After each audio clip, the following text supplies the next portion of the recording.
Welcome to A Conversation with History. I'm Harry Kreisler of the Institute of International Studies. Our guest today is Olivier Roy, who is a senior researcher at the National Center for Scientific Research in Paris.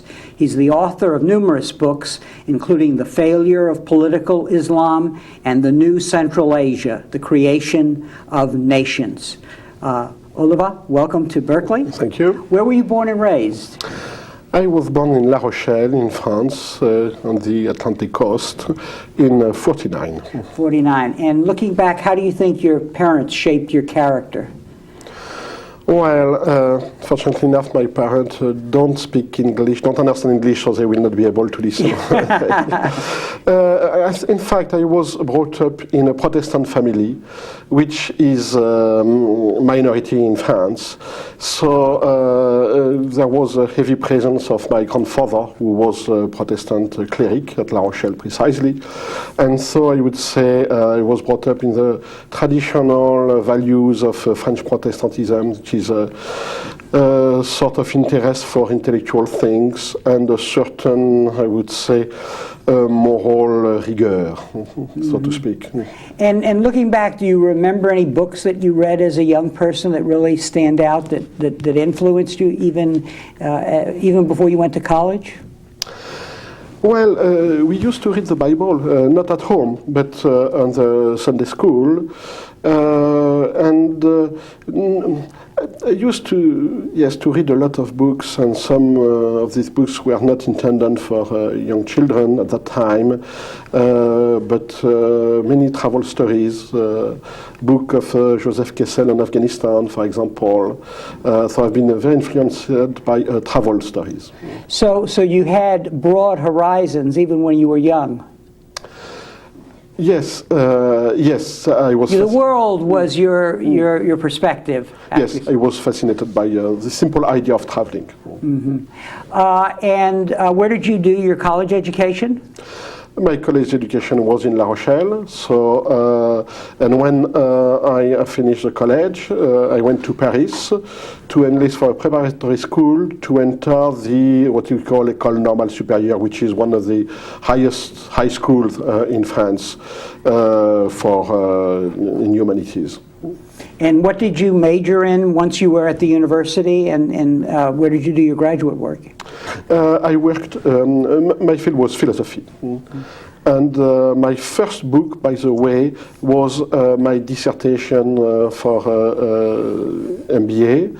It was on Leibniz and China. Mm-hmm. So even at the time, I was dreaming of the horizons, both intellectuals and geographic. And so were you a student in the 60s? And how were you affected by the revolution in Paris then? The high school where I enlisted in Paris was Lycée Louis le Grand, and it was just at the center, at the core of the Quartier Latin. So there was at that time a huge politicization. And I was in the boarding school, living in a dormitory. So I would say the whole dormitory turned ultra-leftist. And to be very precise, we all became Maoists for 2 years, in Paris. So for some months, it was a story of demonstrations against the police, demonstrations against the Americans, of course.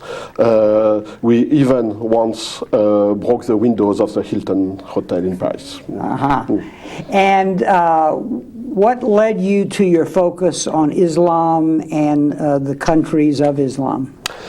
During '69, when I was both preparing the entry to the École Normale Supérieure, and I was also a militant of this small ultra-leftist group, I planned to travel to Afghanistan for different reasons. It was a dream, a dream of childhood. So every evening, I spent 1 hour learning Persian from an English book, Teach Yourself Persian. I was learning myself, so I didn't had any idea about the pronunciation. I was not sure that what I was learning was real Persian language. And suddenly, just like that, I decided to go to Afghanistan. I missed, the exam to enter the high school. And I went outside Paris, hitchhiking, and it took me 6 weeks to go to Afghanistan, to attain Afghanistan. I spent 3 months in Afghanistan, and this was my first encounter with Islam and Middle East. And how old were you then, and what year was this? It was in '69, and it was 19 years old. Mm-hmm. And at that point, the country was more stable than it became. Not only the country, but the whole area. Yeah. In '69, you could travel, from Paris to New Delhi with just 2 visas, and no war, no civil war, no revolution, nothing. Mm-hmm. So it was the hippie trail. The first step was Istanbul, the second Tehran, then Kabul, and for many people, Kathmandu. So I was totally immersed in this hippie culture of the '60s, which for me was a way to get rid of the hyper-politicization of the life in Paris at that time. Mm-hmm. And what, having gone there, what led you to then want to study this place that you had been? Why that choice as opposed to others? In Afghanistan, I traveled at that time on foot a lot, from villages to villages, and I was, in close touch with the peasantry in Afghanistan. And I was struck by 2 things. First, we were all human beings. We could chat, discuss about problems of life and things like that. And secondly, it was a totally different society. And at the time, of course, I was young, I was a bit romantic, so I was thinking about living in the Middle East and so on. So this contradiction of, I would say, the closeness of the human contacts and the difference of culture pushed me, yes, to say, okay, I have to study Islam, I have to study Persian more, and I have to go back in order not only to understand the society, but in a sense to live in it, I didn't do that at that time for academic studies. I had no ideas of writing books or of turning an anthropologist or things like that. I just wanted to travel to Afghanistan every year. And then, usually, at fall, I would go back to my place and resume my job. At that time, I was a school teacher, and was quite happy to be a school teacher. Mm-hmm. One of your major books is called The Failure of Political Islam, and that topic has become very important for the United States after the events of 9/11. And I'm hoping you can explicate for us that set of problems. So let me ask you first, what is the best way to understand the currents of thinking of Islam in today's world? Islam is a religion, and as a religion, it could have many political forms. It could fit with many different cultures and societies. So Islam as such, I would say, is not an issue. Many people think that one should know what does Islam really say. But that's not my aim. What interests me is what the Muslims say that Islam says. Mm-hmm. So it's Islam in practice, Islam in speeches, in discourses, but discourses and practices from people, from actors, either political actors or intellectual actors, or just sometimes, the guy who demonstrates in the street, or the peasants who rise up in the name of Islam and things like that. When I went to Afghanistan for, I would say, to study, really, to do a book, it was just after the Soviet invasion of Afghanistan. And I suddenly realized that the Mujahideen were sometimes headed by young intellectuals who could have become Marxist in other circumstances. These guys were students. They were educated in a modern system of education. Sometimes they speak foreign languages. They were engineers, for example, like Massoud or Hekmatyar. And these guys were fighting in the name of Islam, but they used, I would say, an almost Marxist terminology: revolution, state, ideology, things like that. So this mixing between modern Marxism, if I can say, and religion, traditional religion, fascinated me. And I was working on to what extent did they achieve their goal, which was at that time to create a true Islamic state. Mm-hmm. And these guys were not in the same line than the traditional ulama or religious Islamic scholars. The ulamas usually don't care too much about who is in charge. They just want to have the ruler, whoever he is, implementing the Sharia or Islamic law. But my new friends at that time, these Islamists, as I call them, leaders, they wanted to create an Islamic state using an Islamic ideology in order to Islamize the society, to establish an Islamic economy, and so on. So in a sense, it's a modern project. It's a modern view of what a society and a state is. And I followed them. Then I went to Iran also to see, and all my, I would say, intention was, my aim was, to which extent is their project viable? To which extent can they create an Islamic state? And when I visited Iran, about the same time, during the 80s, I suddenly realized how such an Islamic state simply doesn't work. Because sooner or later, politics prevail on religion. Now let's break this apart as we're talking. And what is it in Islam itself that creates contradictions that make that result impossible? Or is part of this the problem with the religion itself and its major concepts? No, I think that it's not, the problem is not Islam as such. The problem is first what I call imaginary Islam.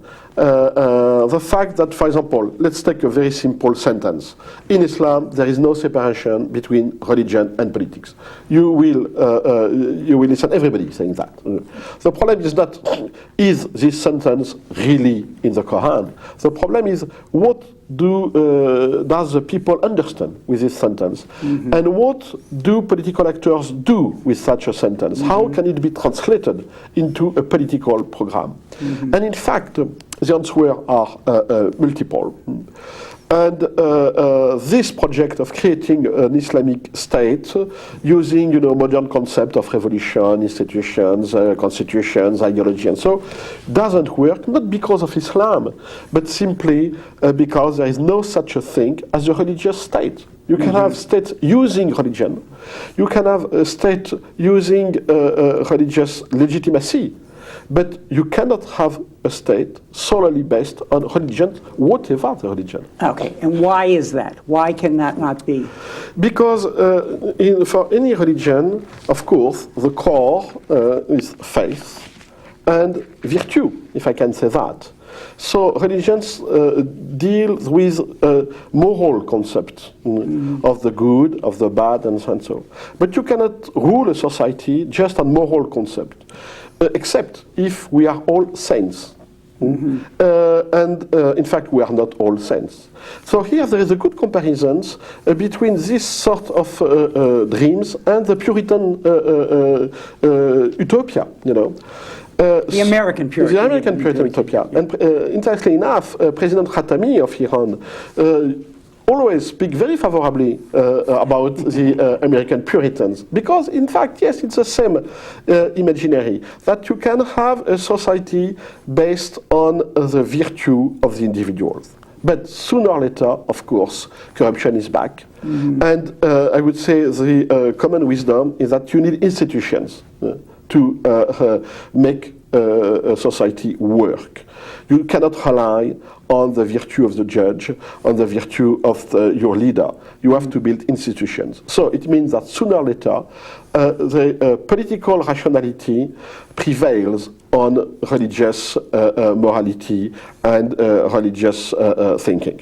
So in a way, modernity and the modernization brings a political formula that is inconsistent with a religious basis. Is that what you're saying? I would say that you have to reformulate the religious views of societies in different terms. You cannot just say like that there is no difference between politics and religion, because you have an autonomous field of politics, which sooner or later leads to have an autonomous field of religion. And for Islam now, this is the challenge. How to conceive an autonomous field, an autonomous religious field.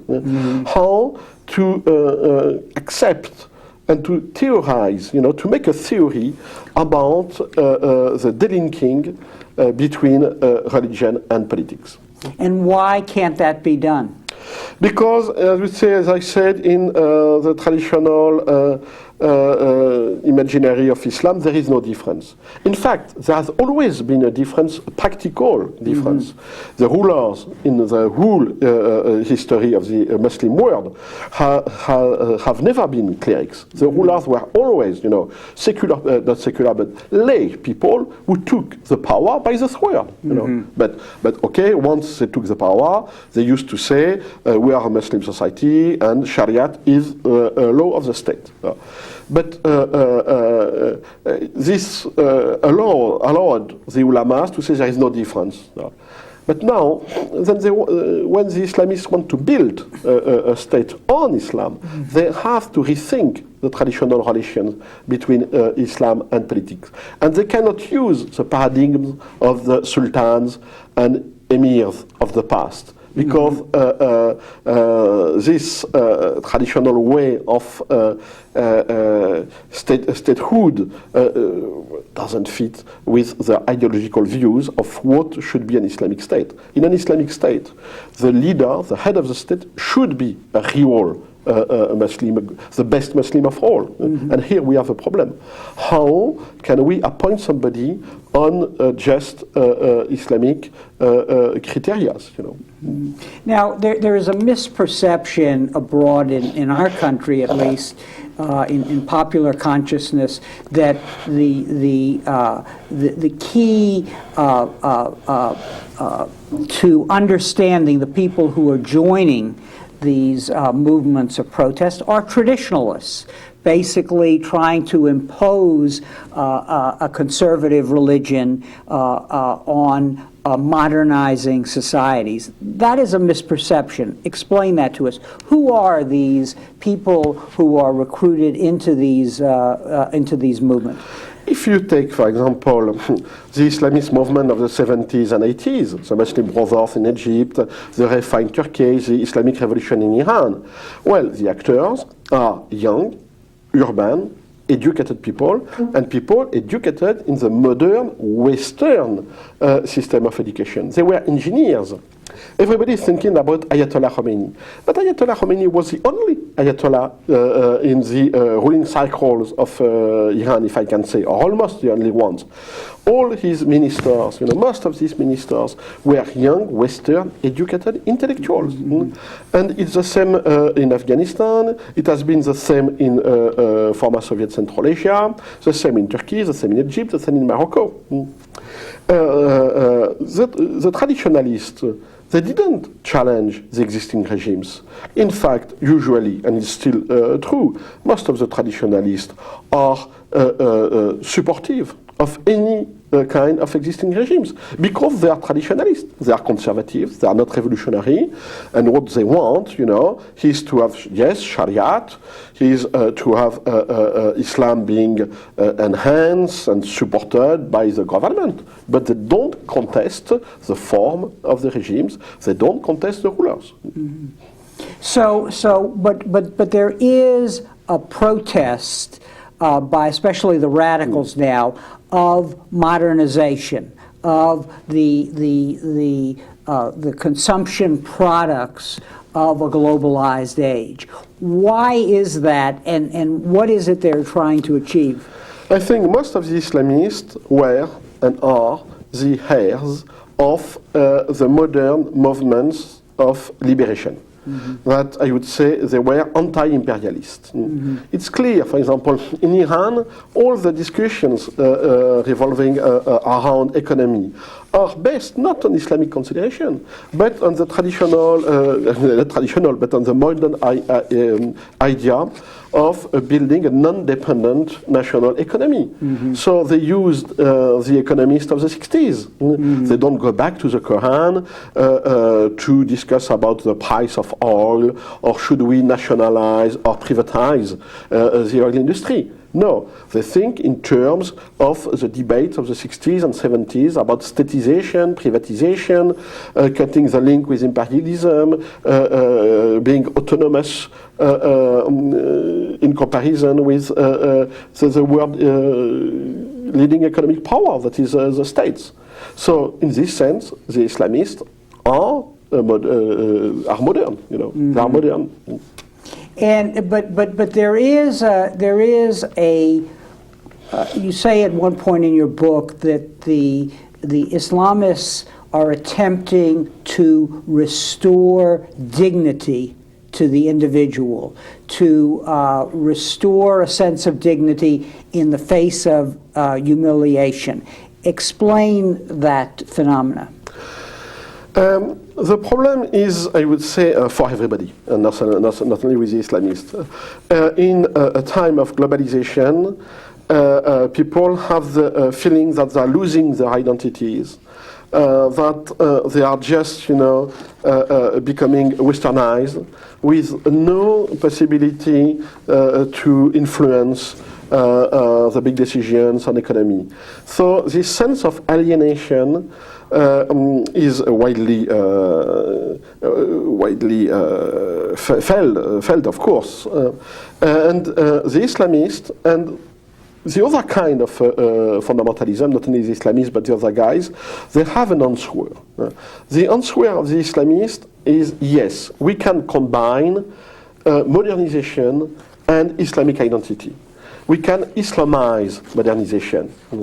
And we can be proud Islamic engineers. We can be proud and self-assertive Islamic rulers of an independent country. In this sense, yes, they touch a very sensitive chord. Now, is there a particular problem posed by Islam if you compare it with other protest groups across the world? Does Islam pose particular problems for those trying to assert their identity and embracing Islam as they do it? Yeah, it's a big issue. In a sense, the same use of a traditional religion to forge a new identity is not related only to Islam. We can see, for example, in India, with the BJP movement, we have the same use and reconstruction of Hinduism. Okay, but yes, the movement is specifically striking in Muslim states. Why? First, I think that Islam provides a common denominator through different categories of population. A young, modern, Western-educated intellectuals can speak with an illiterate peasant in terms of Islam. Okay. Secondly, Islam provides a universal ideology, which is not the case of Hinduism, nor Shintoism, nor what do you want. It's a universal religion with a tradition of fighting, not necessarily, you know, of blood and things like that. But there is a history, a brilliant history of Islam, which can now, which goes along now with is nostalgia of the idea that we lost our identity, we lost our territories. So now we can restore that by using the paradigm of the time of the Prophet, where Islam was an expanding and a world religion. So I think that this is a dimension of internationalism and universalism, which is specifically at work in the new Islamic militancy. Now, but there is a point at which it doesn't work. Is that because of the focus in Islam on the conversion of the individual achieving his own salvation, in a sense? It's common to Christianity too. I think it's the idea of ummah, of the Muslim community, is a big tool for political mobilization. Mm-hmm. And this idea, this concept of ummah has also the advantage of providing an identity beyond ethnic, tribal, and national identities. In Middle East, which has been sometimes divided by colonial powers into rather artificial states, pan-Islamism is also a way to revert back prior to the colonial period. So still, I think that most of the concepts and slogans and mottos brought up by Islamism are not a comeback to traditional identities, but it's a response to Western colonization and encroachment. It has, it's in a way, it's a reactive identity. Mm-hmm. And it's an identity that has not really succeeded when it confronts the power of existing states in the region. So in a way, we see over time that these kinds of movements have not been successful in transforming the states that exist in the Muslim world. Is that correct? Yeah. The paradox of the Islamism is that, in a way, this movement have been shaped by the states they wanted to conquer instead of shaping these states. Mm-hmm. At the beginning, the Islamists, they just wanted to take the state and create an Islamic state. Mm-hmm. Taking the state doesn't mean necessarily violence. It could be through elections. But of course, the state they were confronted with was a concrete state, the mm-hmm. Egyptian state, the Lebanese state, the Iranian state, and so and so. So the Islamists, sooner or later, were taken by the political game of their own countries, and became more nationalist-minded than Islamic-minded. Mm-hmm. Very soon, and you would say just months after the success of the Iranian Revolution, Iran, the Islamic Revolution in Iran, turned more into a nationalistic, anti-imperialist revolution than in a purely Islamic revolution. The Refa party in Turkey is more Turkish nationalist party with an Islamic domestic agenda than a revolutionary party. The same with the FIS in Algeria, with Mr. Turabi, Hassan Turabi in Sudan, and so on. So the paradox of the Islamist movement is that in the name of establishing a common Islamic state for the whole Muslim community, they reverted to nationalism in most cases. Mm-hmm. And that is, for me, the failure of political Islam. They have been unable to bypass both the state and both the nation. Mm-hmm. And so in a way, the outlet for religion is really regional, right? When the religion or the Islamic movement confronts the state, it's captured by the state. It's captured by the state, even if it takes the state, which happens in Iran. Yeah. Now who? But in this part of the world, who tends to run the states? You're suggesting in your book that they're really solidarity groups, often traditional groups around a particular clan or an ethnic group.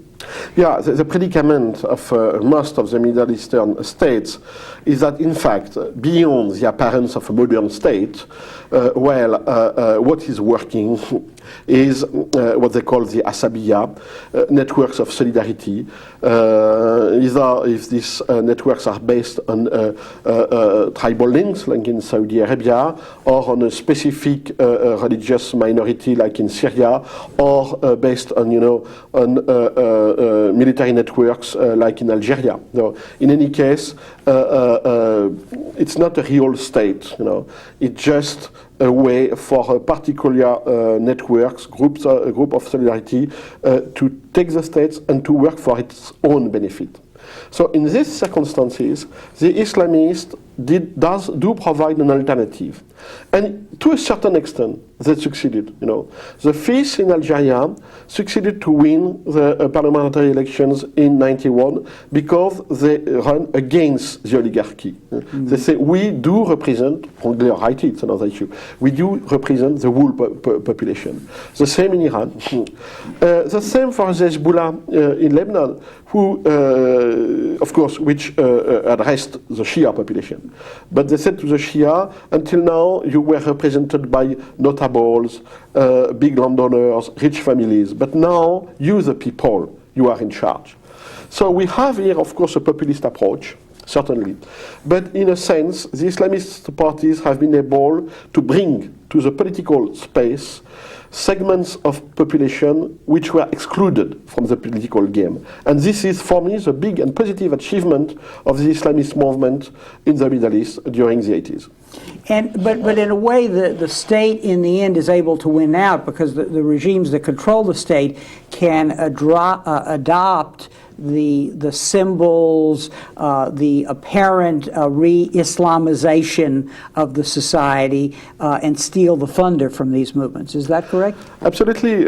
So it's particularly clear in Iran, but in other parts. The ruling regimes suddenly used, I would say, a conservative re-Islamization in order to undercut the momentum of the Islamist parties. Mm-hmm. And the Islamist parties didn't realize that they were not, I would say, the legitimate owner of the representation of Islam in the political fields. Mm-hmm. They suddenly realized in the early 90s that Islam was a far more, polymorph movement than they expected. Let's take an example, Turkey. The Refah party had a very clear-cut slogan in the 70s. He used to say, look, in Turkey, 90% of the population claim to be mosque-going believers. So, and we have only 16% of the vote of the population. So if the Muslims in Turkey are coherent, they should vote for us, and we should achieve at least 80% of the votes. They never made more than 20. Why? Because there were other religious networks. The Brotherhood, for example, the Nahmandia, the Nurju. These Brotherhood were not political parties, of course, but they had a huge political influence. A part of the Naqshbandi, for example, could call for 3 million voters, and they used to bargain, these votes against some perks and things like that. So they had no intention to join the Refah party in creating an Islamic state. Mm-hmm. So suddenly, the Islamists who wanted to coalesce, all the Muslim believers into one political framework, realized that they do not have the monopoly of political Islam. That Islam is pervasive, and that nobody can claim to have the monopoly of political Islam. Mm-hmm. Now, you suggest in a way that the end result here is a focus on many of these Islamist groups on virtue, on a puritanical zeal to achieve personal salvation, and that as they react to this global culture of Walkmans and videos and so on, that it's a failure to overcome, but in addition, it destroys whatever alternative culture that there might be. That it creates a sterility between the family on the one hand and the state on the other. Explain that. There are two issues here. The first issue is virtue as a political virtue. We know since the French Revolution that once virtue is in charge, it leads to terror. For very simple reasons. Nobody is virtuous enough, you know. So one is always trying to expel the devil, the evil in us, and this leads to terror. It's why a good political system can work only on institutions and not on presupposed virtues of the leaders. So. Any system based on the idea that our leaders is the most virtuous of everybody is doomed to failure. The second problem is how do we deal with traditions, culture, and I would say the anthropological society, the way the people are living, doing, networking, marrying, and so on and so. The Islamists, in fact, never endeavored to destroy their own societies. In Iran, for example, the problem was open just the day after the revolution. What should we do with the traditional Persian culture? Ferdowsi, for example. Ferdowsi is not an Islamic poet, not at all. And the music and so on and so on. And after some hesitations, Khomeini said, okay, let's do. Let's keep our cultural legacy, Persian cultural legacy. And then it's done. It means that they do recognize the existence of a pre-Islamic Persian culture. They do recognize that there are Iranians, Persians, and so on and so. So they give up the idea of creating a purely Islamic state. But let's take the Taliban. And for me, the Taliban, the Afghan Taliban, are not Islamists. They are what I call neo-fundamentalists. The problem of the Taliban is not of creating an Islamic state. They want a true Islamic society. And they don't necessarily think that one should take the state to have an Islamic society. They think that the society will be Islamic the day that every Muslim will behave like a true Muslim. And for the Taliban and all this kind of neo-fundamentalists and Wahhabi, what is a true Muslim? It is somebody who refers exclusively to Islam. Somebody who has no other interest than Islam. It means that somebody who has no culture. No culture. Very explicitly, the Taliban waged a war on culture. They destroyed the Buddha's statues. They obliged every man to have the same kind of bird. And they forbade anything which has a relation with culture. Movies, singing, music, dances, novels, poetry, all these things, including to have singing birds at home and things like that. Because for them it was either negative or useless. For them, the Buddha, they have a very good argument to destroy the Buddha. They say, okay, these Buddhas are supposed to be religious statues. We have no Buddhists in Afghanistan, so nobody needs them. Let's destroy them. And here we are no more, I would say, with Islamism. We are no more with people who try to build a state and manage a real society.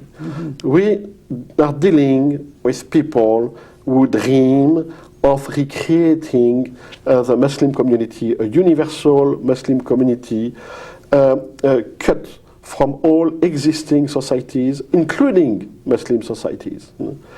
So it's why these neo-fundamentalists has some appeal among many second-generation Muslims in the West.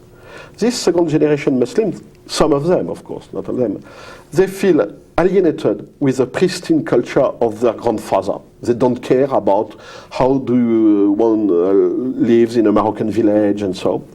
But they feel also alienated with the modern Western culture.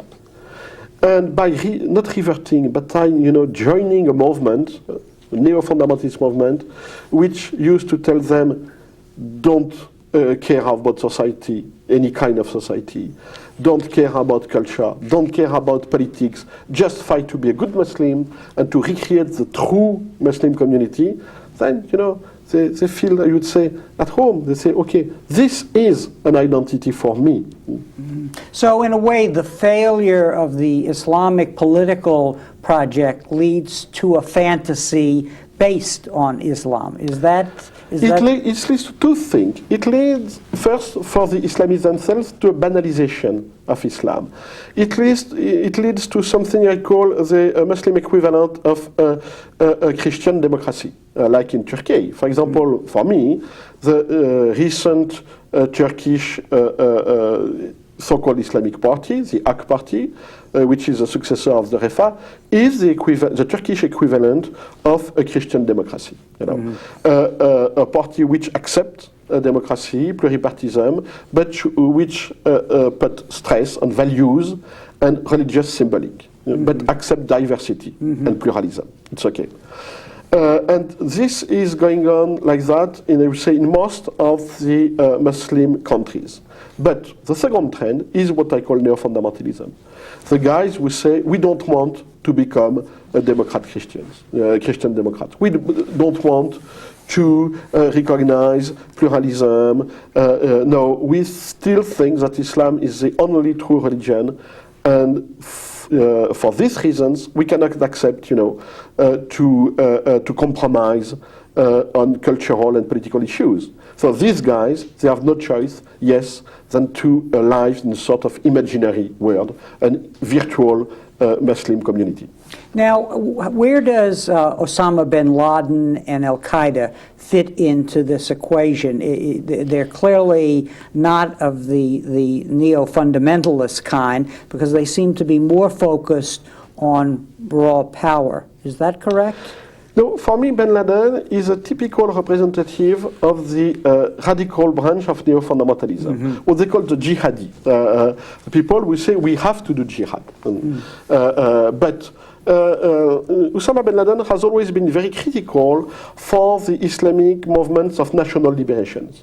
He has been critical for the Palestinians, saying what use to create a Palestinian state? If you create a Palestinian state, it will be something like any other state. You should fight to mobilize the Ummah, the Muslim community, for your cause, but not for creating a Palestinian state. He is opposed to the idea of a Palestinian state. Bin Laden is a man who wants to unify all the Muslim population in the world against the world power, the United States of America. He doesn't care about Palestine, he doesn't care about Cairo, he doesn't care about Ankara, Istanbul, and so on. If one looks at the favorite jihad, holy war of bin Laden, it's not Palestine, it's not Egypt, it's not Saudis. Where is he fighting? New York, Bosnia, Kosovo, Chechnya, Central Asia, Afghanistan, Kashmir, Philippines, East Africa. So the periphery of the Middle East, and not at all at the core of the Middle East. Bin Laden is a man of a global world. He's a product, a child of our world. He's not somebody, some kind of crazy man from the Middle East coming from the desert, to fight the Crusaders. No. His battlefield is the modern world. Now, now that we have this broad picture, what has been the impact of the West, other than bringing modernization and creating these people who really want to protest but are in fact products of what they have protested? What has been the impact of the West, and is a war between civilizations inevitable? No, for very simple reasons. Civilizations have no more territorial basis. The East is westernized, and Islam is in the West. Most, not all, but take an example. Most of the young terrorists of the bin Laden organization, where did they become born-again Muslims? In the West. In the West, not in the East. Many of them were born in the East. Some of them were raised and born and raised in the West. But all of them became born-again Muslims in Marseille, in London, in Paris, or in New Jersey. So radical Islam now is not a spillover of the Middle Eastern conflict into the West. It's a consequence of the mixing of the West and the East. The Middle Eastern societies are Westernized. They are urban, modern societies, you know. The problem is not with the traditional societies. We have no problem with traditional people. We have problem with the people who have been Westernized. And on the other hand, now Islam is definitively rooted in the West. It's now in Europe. It has been acknowledged by the different regimes and governments in Europe. In the States, because there are less Muslims than other recent migrants, it's still not well understood. But it's clear that we have now a Western Islam. And this Western Islam is not different in theological terms from the Eastern Islam. We don't have two Islams. But the Muslims have a different way to experience and to live their faith. You know. In traditional Muslim countries, well, you can be, I would say, normal Muslims, but all your environment is Muslim. So you can fast because everybody is fasting. You can pray because everybody is praying. But once in the West, you have to reinvent, or at least to reassess your Muslim identity. What does it mean to fast? What does it mean to pray? What does it mean to avoid usury and so on in the West? So we have now a sort of refundation of Islam due to globalization. So, in a way, you're saying that the possibilities for Islam in the West, that is, the opportunities for being integrated into Western societies, make that a better place than the countries of origin. So that leads me to the question, is part of the problem here the failure of the Islamic world to adopt modern economies also that can provide jobs, that can integrate these graduates into a productive economy and society? Here we have to make a difference between Arab states, Arab countries and Muslim countries. We have to compare what is comparable. Of course, if we compare Morocco and Spain, okay, I can say in Morocco people have little jobs and things like that. But if you compare Philippines and Indonesia, you can see that one is better off in Indonesia than in Philippines. So the factor is not Islam as such, you know. We have to compare countries which are comparable. But it's true that if we take the Arab countries, there is a problem in the Arab countries. And this problem is not linked with Islam. It links with something which has to do with Arabism, if I can say that. But one should not forget that the Arab countries are, you know, on the fault line between the North and the South. So many conflicts, which are in fact North-South conflict, are embodied, rooted in Arab countries like the Israel and Palestinian conflict. But it's true that there is a disappointment among many Muslims about their own politics, about what's going on in the Middle East. It's true that an Algerian living in France, or somebody with an Algerian descent, living from Algerian descent, living in France, he's an Algerian nationalist because of the legacy of the past. But he acknowledged that it's better to live in France now than to live in Algeria. So we have these complex and sometimes schizophrenic attitudes. You know, I prefer to live in the West. I voluntarily left the Middle East to go to the West, but I doesn't want just to become a Westerner among others. So we have a recreation of identities. We do not have importation of identities.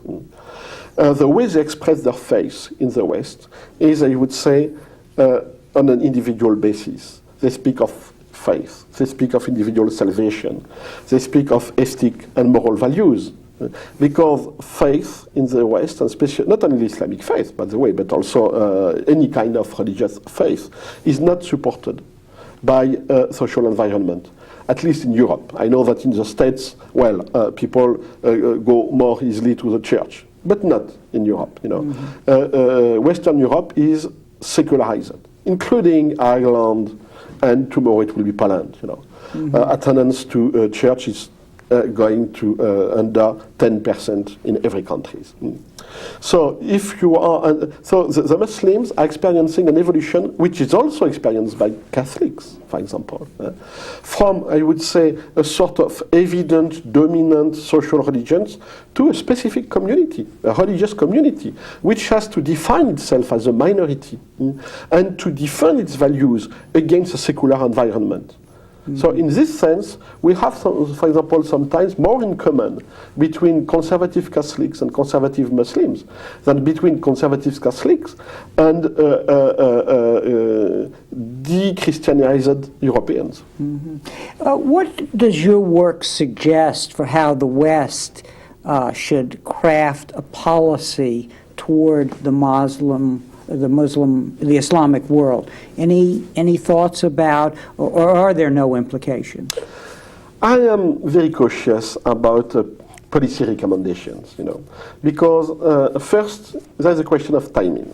If you propose to any government some kind of policy recommendation, they will buy something for the next 2 or 4 years. But here we are confronted with generational problems, So you cannot have a policy to integrate Islam in the West until the next presidential elections. That's not. So my view is, let's don't focus on Islam. Focus on individuals. We do not have to compromise on our values. We have to be coherent and cohesive with our values. The law, all the law, and no discrimination. For example, in Europe, there is a debate about mosques. But it's not a legal debate, because it's legal to. The problem is to go through red tape, to convince the local mayor not to put obstacles and so on. So it's not an issue of changing the legal system to make a room for Islam. The issue is to treat the Muslim as we treat the Catholic and the Christian and any sort of other religions, the Jews and the Protestants. Students watching this video interview, what recommendations would you have about how they should prepare for the future, how they should think about the Islamic world, and so on? I would say, don't think about Islamic world. Think about Muslims, about real and concrete people who live in a society, who experience a certain sort of history, and who could be very different from one place to the other, even if they share the same religion. But it's true also for Catholic. Secondly, I would say, don't think in terms of cultural communities, and we should not think, we should not confuse culture and religion. Religions are cross-cultural phenomena. If we reduce Islam to a culture, then we kill Islam as a religion. And this is a message to the Muslims themselves. Don't ask to be recognized as a cultural group, because you will lose the universal dimension of Islam as a religion. So my conclusion is, be careful with multiculturalism, to the extent that multiculturalism supposes that you have corporate identities. But identities are always experienced, transitional, and the identities should not go against freedom. So for me, what is more important is individual freedom and the right to go through different experiences and to shape your own vision of your own identity. Your odyssey is a fascinating one. You're in Paris during the 60s. Anything is possible. You're a Maoist for 2 years. But then you go to Afghanistan, and the problem becomes essentially, well, what is the validity of this political project, these Islamists who seek to make a revolution? What lessons might we draw from your journey about the skills that it takes to comprehend these complex social and cultural realities that turn out to be very different from what they appear to be on the surface? As you said, a journey, you know. Yeah. A journey either as a travel through different countries and so, or as a journey as a personal trajectory with many experiences and so. And of course, you cannot borrow just like that, you know, experience from somebody else. Usually, when you borrow something, it's the worst part, you know.